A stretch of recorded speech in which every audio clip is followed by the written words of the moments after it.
ओम नमो आदेश, सतनमो आदेश, गुरुजी को आदेश, नवनाथ चौऱ्यासी सिद्धो को आदेश. 3 मार्च 2026 वार मंगळवार. या दिवशी खग्रास चंद्रग्रहण आहे आणि याच दिवशी होळी पौर्णिमा पण आहे. तर आपण प्रथम ग्रहणाचे काही नियम, सूतक, काळ कधी सुरू होणार आहे आणि सूतक काळ म्हणजे काय? तर हा जो आहे, हा ग्रहण जो सूतक काळ आहे, तो शास्त्रानुसार अशुभ काळ मानला जातो. या काळात अन्न, पूजा, मंगल कार्य वर्जित केली जातात.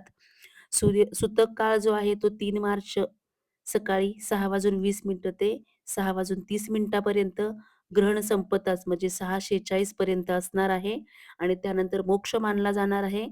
तर ग्रहण संपल्यानंतर धार्मिक कार्य आपण परत सुरू करू शकतो.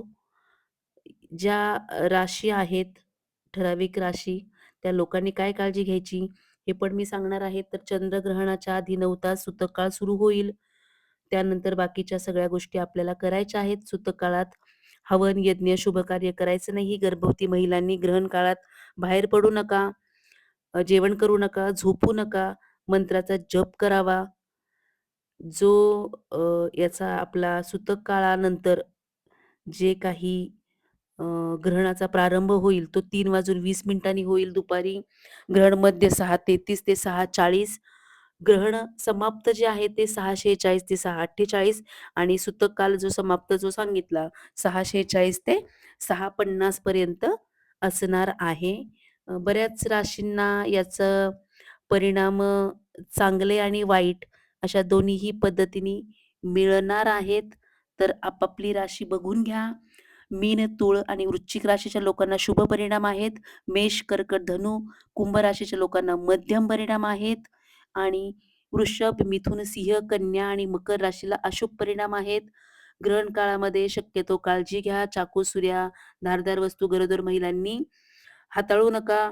घरामध्ये शांतता ठेवा. वातावरण शांत राहील हे बघा. पूजापाठ करा आणि होळी संपल्यानंतर तुम्ही जसं की ग्रहण संपल्यानंतर पण अन्नदान करू शकता. होळीच्या संपल्यानंतर पण तुम्ही देऊ शकता. चंद्रग्रहण आणि होळी एकाच दिवशी असल्यामुळे मंदिरामध्ये सूतकात पूजा, मंगलकार्य बंद ठेवली जातील.